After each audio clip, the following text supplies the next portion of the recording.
নমস্কার। পুরীর মন্দিরে যে মাটিতে রান্না হয় সেটা আমরা মোটামুটি সবাই জানি। এই রান্নার পিছনে আধ্যাত্মিক এবং বৈজ্ঞানিক এর কি ভিত্তি সেটা সম্বন্ধে তোমাদের সাথে আজকে আলোচনা করব।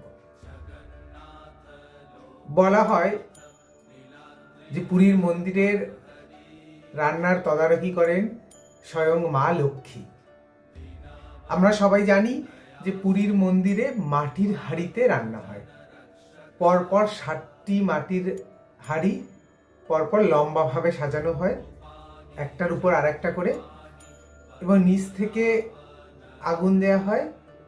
প্রথমে কিন্তু রান্না হয় সবার উপরের হাঁড়িটাতে। কি অদ্ভুত খেলা না? তো মাটির হাঁড়ির রান্নার এই আধ্যাত্মিক ব্যাখ্যায় যদি যাই, তাহলে প্রথমেই বলবো যে আমাদের এই নশ্বর দেহকে কিন্তু মাটির সাথে তুলনা করা হয়, অর্থাৎ প্রাণ দেহ ছাড়ার পরে সেই পঞ্চভূতে বিলীন হয়ে যাওয়া। ঠিক তেমনি যে মাটির হাঁড়িতে একবার পুরীতে রান্না হয় সেই মাটির হাঁড়িতে কিন্তু দ্বিতীয়বার রান্না হয় না। সেই মাটির হাঁড়ি ভেঙে, রান্না করার পরে ভেঙে আবার মাটিতেই মিশিয়ে দেওয়া হয়।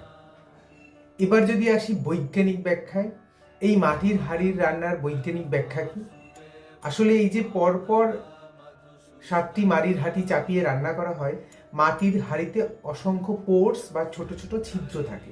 এই ছিদ্রের মাধ্যমে তাপ সমানভাবে কিন্তু অতিবাহিত হয়, এবং এই জন্য সবার উপরের হাঁড়ির রান্না প্রথমে হয়, এবং মাটির নিচের হাঁড়ির যে রান্না সেটা কিন্তু কখনো পুড়ে যায় না।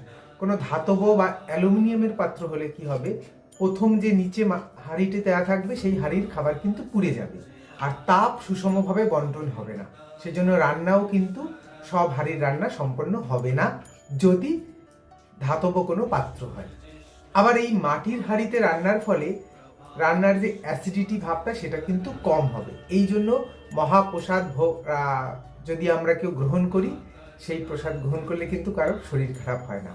আবার ঠিক তেমনি ক্ষারধর্মী প্রভাবগুলো অনেকটা কেটে যায়।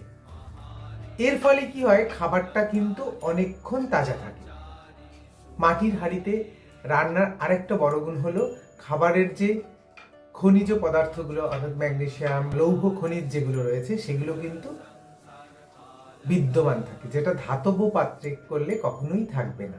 আবার ধাতব পাত্রের রান্নার ফলে ধাতব পাত্রের যে ধাতুগুলো সেগুলো খাবারে মিশে যেয়ে বিষক্রিয়া ঘটাতে পারে। তো এই ছিল তার বৈজ্ঞানিক ভিত্তি। আসলে এই পুরীর মহাভোগ মহারান্ধনে আধ্যাত্মিকতা এবং বৈজ্ঞানিক ভিত্তি কিন্তু মিলেমিশে একাকার। নমস্কার, সবাই ভালো থাকবে।